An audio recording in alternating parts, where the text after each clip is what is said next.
Future Warrior, The Mars Campaign. Chapter 19.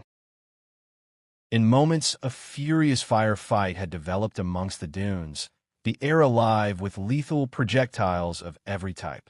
Stalker saw a flashing icon in his HUD. V-57, a gunship, was on standby and available for fire support. Vulture 5-7, this is Alpha 2-1. 2-1, this is 5-7, send. 5-7, I have a target for you. Bunker complex, danger close. Look for my laser designator, bring the rain. Stalker aimed his rifle-mounted laser targeting system at the dune from which the fire was coming from. Hit the designate button. Over 2 kilometers away, Vulture 5-7's pilot picked up the beam in his HUD and started his approach run. Missile away 2-1. A Hellstrike missile dropped from the Predator's weapons bay and streaked into the Martian sky, homing in on a laser guidance beam amongst the dunes. The missile blazed over the battle and struck only inches away from the laser's position, piercing the underground complex. The heavy missile's smart warhead detected a lightly armored target and penetrated deeply before detonating spectacularly. To Stalker, it seemed like half the dune exploded skyward, and for a moment his view was obscured. The falling sand revealed a tube-like structure buried under the dune. A massive jagged hole ripped into its side, bellowing smoke and dust.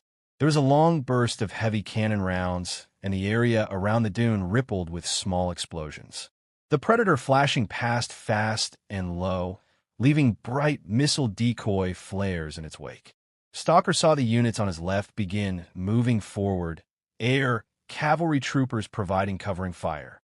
Once in range, they threw grenades into the shooting ports in the now half-uncovered bunker, some of the men even jumping into the gaping hole in its side to clear the complex from the inside.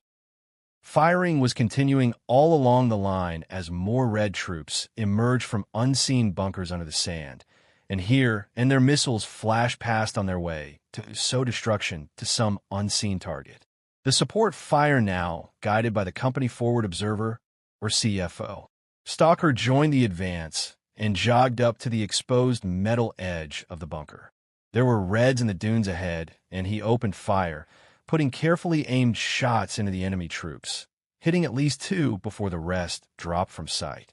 The battle through the dunes was close and messy, but the unrelenting pressure from the attacking forces was beginning to tell as the enemy infantry were crushed by the sheer weight of firepower the attackers brought to bear. Stalker unclipped a grenade and hurled it over a dune, calling frag out. In return, a moment later, the grenade sailed back. Stalker ducked and called a warning grenade. His head had just hit the sand when the grenade went off a few feet away, throwing a plume of sand into the air. Stalker felt small pieces of shrapnel bounce off his armor and rifle, the impacts leaving small visible scratches. Well, that didn't work, Stalker thought. A unit of air cav soldiers moved up on his right, and he signaled to them, flank right. The cavalry officer signaled back, okay, and they charged up and over the dune. Stalker counted to 10, then waved Link and the other Terra Nova men around him forward, and they charged up and over the dune, the soft sand pouring like water down the slope in their wake. They finally cleared the bunker network, the cost proving reasonably light with only a handful of losses. Stalker paused and checked his Battle Commander EEA holo display. The formation was beginning to swing. The unit markers on the display showed the attacking forces along phase line, Charlie stretched out in a ragged line. His HUD also showed a directional display, the flashing icons signaling the direction the 21st Terra Nova had to advance. The Battle Commander's EEA suit was far superior in terms of displaying battlefield information than standard assault EEA. It came equipped with the arm-mounted holo display, which showed TAC maps of the battlefield, and a unit movement display, or UMD, in the HUD, which plotted the planned course of an advance or retreat. The suit also had secure data link with TACCOM, through which the wearer was updated with near real-time intelligence, as well as displaying any available support assets. The suit could also display the status of the members of the company, the wearer being able to bring up a list of personnel in the helmet's HUD. The list being color-coded to show those fit for duty, blue being fit for duty, red wounded, and black dead. With the bunker system cleared, the Terra Nova and air cavalry troops moved forward, once again making good progress.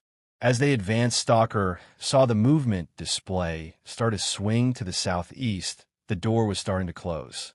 As Stalker moved to keep up with his advancing company, he passed some dead Reds, their bodies contorted into unnatural positions where they had fallen.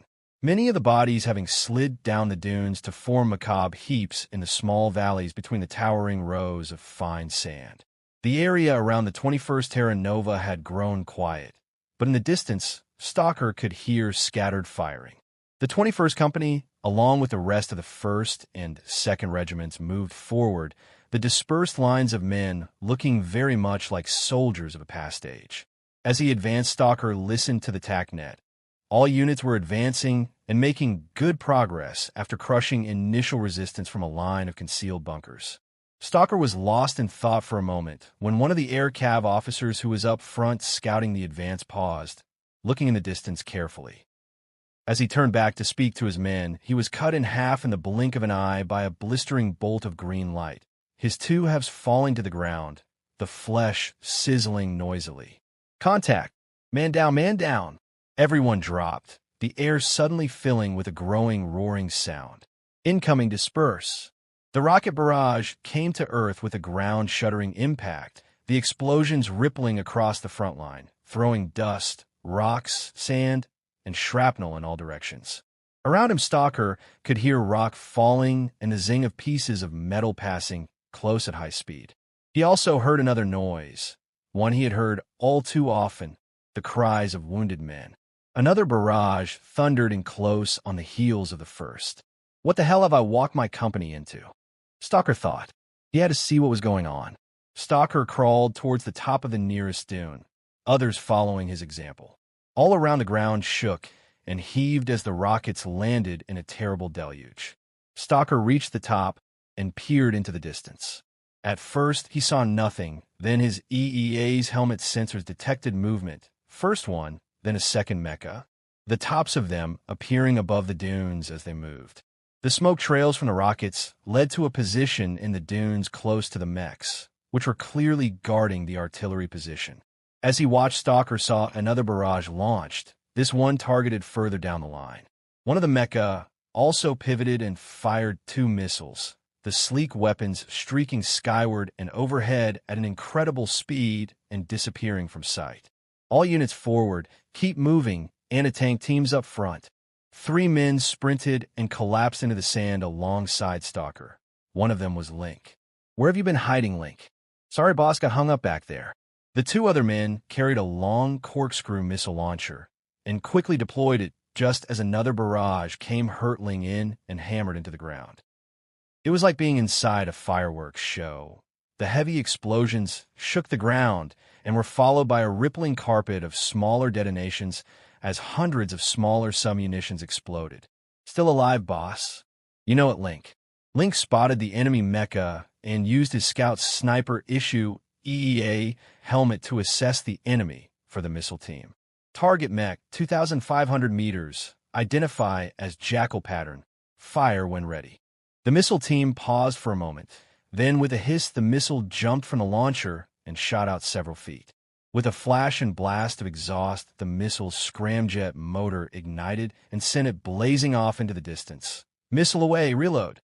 As the team reloaded, Stalker watched the missile begin to spiral as it homed in on its target.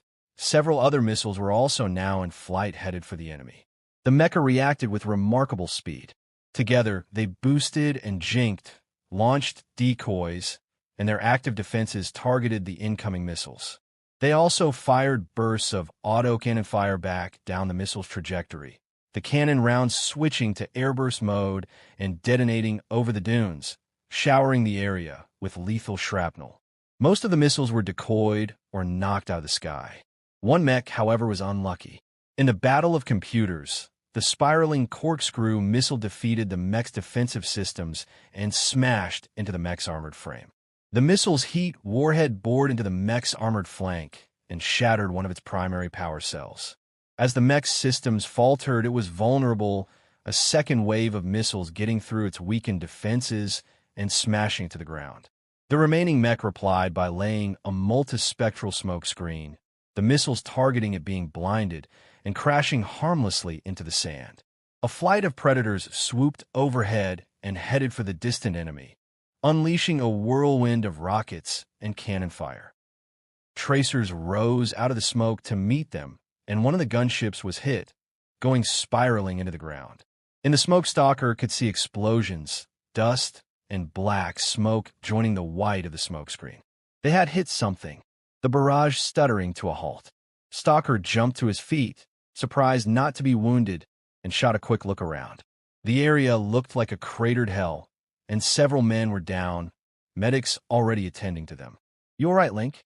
Link was half buried and dragged himself up, dirt, sand, and debris cascading off his tall, thin frame. "I'm still here, boss," Link said cheerfully. 21st, tactical advance at the double quick, get the lead out. The whole company sprang to their feet and advanced at a jog across the dunes, the units leapfrogging and covering each other as they moved forward with the airborne troopers. Stalker glanced over at Link. Even as an adjutant, he still had refused to give up his beloved Eliminator, the long barrel swinging side to side as he struggled through the soft sand. They finally broke out of the high dunes and onto easier ground, the dunes becoming smaller and almost non-existent. It had also fallen totally silent, only the sounds of their heavy breathing and footfalls breaking the gaunt quiet as they jogged towards the dunes the artillery fire had originated from. As he moved, Stalker shot orders to his units, some stopping and setting up covering positions as they closed on the enemy position, while further back several corkscrew launchers provided overwatch. The white smokescreen had cleared on the breeze, but wisps of black smoke could still be seen over the high dunes to their front. Overhead predators circled 180 out. All resistance from the dunes seemed to have been crushed. The twisted wreckage of a predator on the edge of a dune a testament to the bitterness of the exchange. Stalker paused short of the dune, raising his hand. Everyone stopped and went down on their knees, covering the crest of the dune, while further along the line, other Terra Nova and air cav units moved to cover the flanks. Link, take the nearest unit forward. Roger that, boss. I'll meet Gamma 2-1. Link moved up with the soldiers at his back, watching the dune for any sign of the earlier bunkers, but finding none. A distant outbreak of firing made him flinch, but it was some distance off further down the line. Link ducked before crawling on his stomach the last few meters to the top of the dune, then gently held his Eliminator over the crest. Looking in his HUD, he could see the bulk of a mech. It was on its side and was covered with impact damage, while around it lay several bodies. Twisting the rifle around, Link saw a large open area between the dunes. Scattered around lay a number of smoking wrecked vehicles. Link recognized them as BM-290 Thunderers, a tracked multiple launched rocket system, MLRS. The area looked deserted. "Gamma, move up." The unit sprang up and dashed over the crest, keen eyes and trigger fingers searching for targets, but finding none. Link stopped near the mech. Moving cautiously around it, he saw the crew hatch was open. On the sand near it were drag marks. The marks in the sand leading to a body lying nearby. The man looked in his late 40s. His hair was graying, his cheeks and forehead scarred with strange symbols cut into the flesh, reminding him of the ones he had seen in the tunnels of Hellas. The dead man was wearing a red uniform with shoulder insignia Link didn't recognize, a picture of Mars with a number 7 slashing across it. The name on his uniform read Matheson. "Well, Matheson, hope hell's nice. Be sure to tell them the Terra Nova sent you there," Link stated to the corpse. Link looked away from the body. The men had swept the area, but found no living enemy, just some tracks leading back into the dunes. Satisfied, Link signaled that the forward area was clear. The 1st and 2nd Terra Nova continued to sweep forward, encountering only spasmodic resistance amongst the dunes. The rebel forces were scattered and fleeing, the operation going on all day, clearing a large area of Martian desert. Several groups of Reds were driven into phase line Delta and destroyed, never standing a chance against the heavily armed assault and air cav troops. But the target of the operation, the Red Legion commanders, remained elusive. In the rapidly darkening light, a group of figures moved in between the dunes, their red uniforms blending in perfectly with the surrounding sand and rock. They had laid low during the day, following the UEDF attack, and were now beginning to crawl out of the combat zone to the northeast. Crawling in front, a Red Legion general was annoyed. Was it chance that the UEDF launched this operation now? Or had they known that he and his command staff were in the area? He was the senior commander of Elysium sector operations, and he had too much to do to be killed now. He had to get out of the hot zone. Then once he was clear, he could call nearby hidden forces to extract him. He unconsciously sneered as he crawled. One day, soon all of the people who were attacking him would be buried under the red sand, and those who survived would be the ones crawling. Right now, he just had to get out of the area, but he was confident. He had used a tunnel to get under the sweeping UEDF forces and hadn't heard or seen any signs of the enemy for hours. But just to be safe, he would keep low and slow, just as the UEDF had taught him. In the gloom, he saw a mound between the dunes, an outcrop of rock, and he crawled to it, deciding to pause and have a rest, leaning up against its hard surface. The rock was warm, and the others moved up and lay around it, seeking a bit of warmth from the breeze, which had a chilled edge to it. He had just managed to relax when he heard a sudden humming sound. He sat up alert. The hum seemed to be coming from somewhere close, but he couldn't place it. The sound seemed to be coming from the ground. The pitch of the hum changed. It was louder and weapons were drawn. They were all looking around, growing anxious as they searched for the source of the sound. He cursed that they had not been able to grab a night vision device when the UEDF had attacked, the suddenness of the assault taking them by surprise. Without warning, the ground heaved and seemed to give way under them, and they all stumbled as they lost their footing in the shifting sand. He turned and watched in utter shock as the rocks he had been leaning on began to move. The mass pivoted towards him, two massive arms coming out of the sand. One of the arms was holding a short, multi-barreled autocannon. The other was equipped with a large metal claw-like hand. With lightning speed, the clawed hand shot out and grabbed him around the waist, every one of his ribs seeming to crack from the pressure. The Strider boosted into the air, carrying him with it, dust billowing outwards. The blast from the Strider's ion boosters knocking the others in the group off their feet. As the Strider rose into the sky, a small cylinder detached from a rack on its side and fell to the ground in the middle of the scattered group of Red Legion staff officers. As it hit the sand, the cylinder hissed and spun, pouring an aerosol mixture of flammable gases and liquids into the small area between the dunes. A few seconds later, the fuel air bomb's detonator set off a small charge which ignited the mixture with terrifying results. Looking down in shock as he hurtled skyward, the Red General saw the expanding ring of dust seem to pause, and then for a moment get sucked towards to the center. From the center grew a massive fireball, which crashed outwards. The detonation wave rippling out for hundreds of meters and lightening up the surrounding area with the brightness of a miniature sun. The Griffin pattern Strider cut its boosters and came down with surprising silence, landing softly on top of a dune. In its metallic grasp, the general felt like every bone in his body was broken, and his neck was seized from severe whiplash. With a whining of servos, the Strider held him up in front of it, and he saw it was painted all in black except for each shoulder guard, which bore a stylized white number 8. The Strider held him up so his face was only inches from its black cockpit. He couldn't see through the dark material, but could just make out lenses as they adjusted and spun. There was a sudden bright flash, and he was temporarily blinded.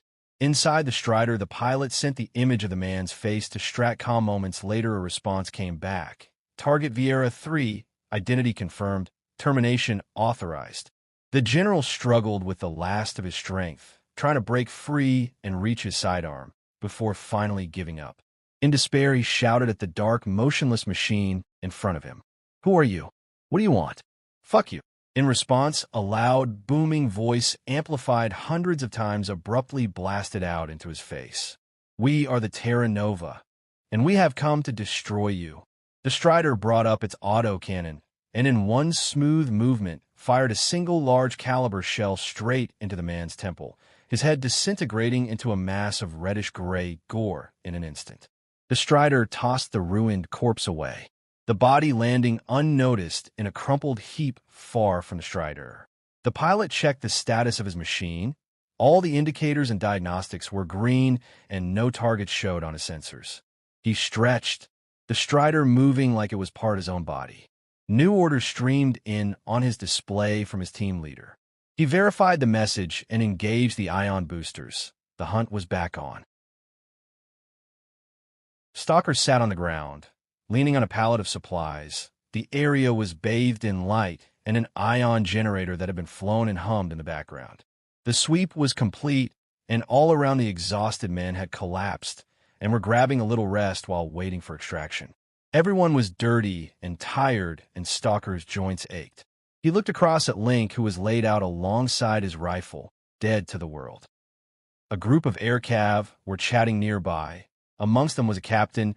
He was telling the rest about the latest news on the campaign.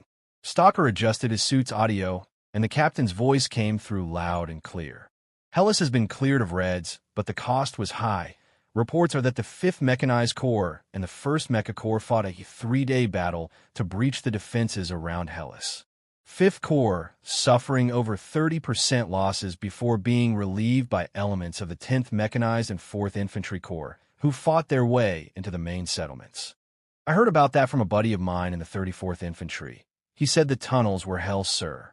It was tough fighting at close quarters. Some of the lower levels were deemed too dangerous and were sealed with demo charges. Mopping up operations are continuing with low-level activity in Cydonia and Tharsis. For the air cav, though, the news is good. Boys, I spoke to the CO before this op. News is that the 2 airborne corps will be withdrawn soon. We're going home. The news brought no spontaneous celebration. A few of the men exchanged looks, a handshake, or a pat on the back. The initial enthusiasm for the campaign had long since been replaced by a quiet contemplation as losses had grown and resistance stiffened. The men seemed to be glad to be alive, glad to be going home, glad to have beaten the foe. It was hard to tell exactly what they were feeling as they sat there in the dust. The heavy burden of the war and the stress of constant action suddenly lifted from their shoulders as they realized that for them, it was over. Soon they would see their loved ones again. Wives, girlfriends, partners, children, parents, all would be reunited. As Stalker watched, he wondered how many had seen friends and comrades die in this war, or knew someone who had lost a family member. All over Earth, families were in mourning. Somehow it just didn't seem like the time for celebrations.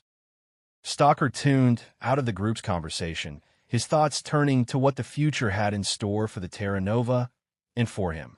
His answer was not long in coming. At first light, they were extracted back to FOB Dracula. The exhausted men arriving on the transports and heading to the mess or their bunks to get some much-needed food and rest. Stalker, however, had another job to do. He had been summoned to attend a company commander's meeting. Stalker filed into the prefab briefing room. The chairs set out in neat rows. All 100 acting Terra Nova company commanders were in attendance. Some of them coming directly from the medical ward, still bearing bandages or other signs of injury, with one battle commander being carried in due to recent leg wounds. Once they were all settled down, the Terra Nova CO entered flanked by his divisional staff, a chorus of cheers breaking out.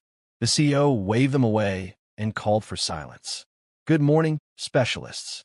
100 voices crashed out in reply. "Good morning, sir. Men, this has been a long and difficult campaign for the Terra Nova. We have faced a bitter and traitorous enemy and defeated him wherever he has been found. We have seen his twisted devices, tricks, and utter contempt for human life. The operation last night was a tough one, carried out in a hurry and under difficult conditions. But we are the Terra Nova. It is our honor and privilege to do the impossible, to fight any enemy, anywhere, anytime. With the help of our good friend from the air cav, the operation was a complete success.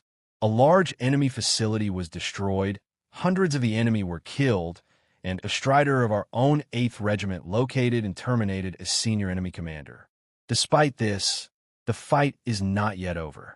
I have been informed by Stratcom that due to the continuing attacks and raids that the Terra Nova will remain on Mars for some time.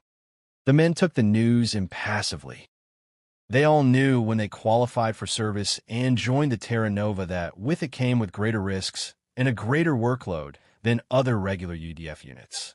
We will remain to ensure the rebuilding and security of Mars. There are still enemies to be found, and it is our duty to root them out. I want you to know how very proud I am of all of you. The Terra Nova has written glorious pages in its history on Mars, and truly brought death to the enemies of Earth. It is an honor to serve alongside and to lead Earth's finest warriors. The men stood as one and saluted, the CEO crisply returning the salute to his leaders. Pass on my thanks, and that of Earth to your men, dismissed. Stalker stepped out into the morning sunlight. He looked out across the base and into the desert. It was calm, almost beautiful, but he couldn't shake the feeling that behind that beauty a dark, malevolent presence lurked. He turned away and crushed his doubts. He had work to do. His company needed refitting after the night's action, and many more nights and days of patrols and missions lay ahead, but first a warm bunk beckoned. De Veers passed Pierce a glass of whiskey. As Pierce took the glass, De Veers returned to reading the report Pierce had brought him. "It is as we feared, sir. He has left the planet, and we have no idea where he went." Pierce breathed in deep, letting the smoothness of the whiskey soothe his frustration. "What do we know of their wider plans? Are these reports confirmed?" "There, sir. I checked them myself. Thousands are missing. We believe transported off-world with many of the automated weapons facilities. We are still trying to determine how much is missing and how much remains buried under the Martian sands." De Veers sat heavily, the weight of the past weeks showing on his normally tireless energy. "If I may, why did he leave you alive, sir? I never asked." De Veers tossed the report to the table. "He wanted me alive so I could live with his betrayal and see the perfection of his planning, to see that he was untouchable. He has some of my abilities, I'll not deny that, but he has an ego to match. That will be his weakness. He will come to us." Pierce nodded in agreement, taking another sip from his glass. "Why did you give me this task, sir? You know I'm emotionally involved." "We both are. That means that we will have the will to do what it needed and see it through until the end." Mirek was a giant red sun on the edge of the Andromeda Galaxy and had burned brilliantly for hundreds of millions of years. Visible with the naked eye, the star was only a mere 200 light-years from Earth. The massive sun's gravitational pull had spelled destruction for countless objects in space that came close enough to be caught in its deadly grip for eons. But in its orbit another object lurked, this one altogether different from that produced by nature. The strange object was a perfect three-sided pyramid and was over 100 meters across. Its sides were polished and reflective, glinting as it tumbled and rolled. It had been in orbit for millennia. Its long sleep was, however, about to come to an abrupt end. From a remote part of a nearby galaxy, a powerful wideband signal streamed into the system surrounding Mirek. The pyramid structure detected the signal, and long and used electronic systems came to life, kept powered through the centuries by solar energy from the nearby star. Tiny ion thrusters stopped the structure's tumbling roll, and diagnostics were run by the main computer, more solar energy being soaked up by the reflective side panels. The computer's programming code was simple, and the automated relay built up power for a high-energy burst. The ion thrusters directing the pyramids pointed in towards a distant star. With a burst of unseen energy, the intercepted signal was sent hurtling on its way into deep space. Immediately, the relay began its powered-down sequence, and after a few minutes, it resumed its silent vigil. Zoe ducked under the wing of her LTT. She swore the medals and awards pinned on her shoulder below her flight wings, and her new rank insignia of pilot commander were weighing her down. She opened a small underwing hatch and plugged in her handheld diagnostic computer, watching as the numbers came up, the data showing that all systems were operating within acceptable tolerances. She frowned. Well, that's not it. She bit her bottom lip as she concentrated. The LTT still felt skittish under full power, and then sluggish at cruising speed. Maybe it's a sticking vector panel? Zoe mused to herself. She ran her hand through her hair as a warm, gentle breeze blew across the tarmac. She felt the scar, a permanent reminder of where her forehead had struck the control panel, and subconsciously she stretched her arm. Even now it still felt slightly stiff. She paused as her train of thought shifted, and she looked up at the morning sky. The Terra Nova she knew was out there still, hunting down remaining diehards in the remote Martian areas, who even now continued to launch raids which took lives. Her thoughts were broken as she heard an approaching aircraft. As it drew near, she saw it was one of the new skirmisher assault gunships, a heavy gunship that doubled as an assault transport. The new skirmisher being destined to replace the LTT in UEDF service. Zoe had already flown one and knew that they were a pilot's dream compared to the older LTT. She watched as the sleek gray skirmisher came in at breakneck speed. Look at this idiot. The skirmisher tore over a nearby hangar, and in an amazing display of pilot skill pivoted over in an inverted roll before flaring up its nose and gently touching down. Zoe was not one bit impressed by the pilot's flying. There had better be a general in there. After pulling a stunt like that over my hangar, Zoe thought as she began to walk angrily towards the powering down skirmisher. The side door of the aircraft slid open, and with a wave to the pilot, a man stepped out. He was dressed in full Terra Nova dress regalia, the shining gold emblem of Battle Commander on his shoulders. She froze in mid-step, unable to process and to believe what she was seeing. Stalker smiled, and the spell was broken. Zoe sprinted the remaining distance and jumped bodily into his arms, almost knocking him off his feet. There they embraced, oblivious to the world around them, as time stood still for them both. The black and gray of their uniforms seeming to blend into one as they held each other. There under the blue sky, far from the memories of war and death, both their minds and hearts, like Earth, were for the moment at least at peace.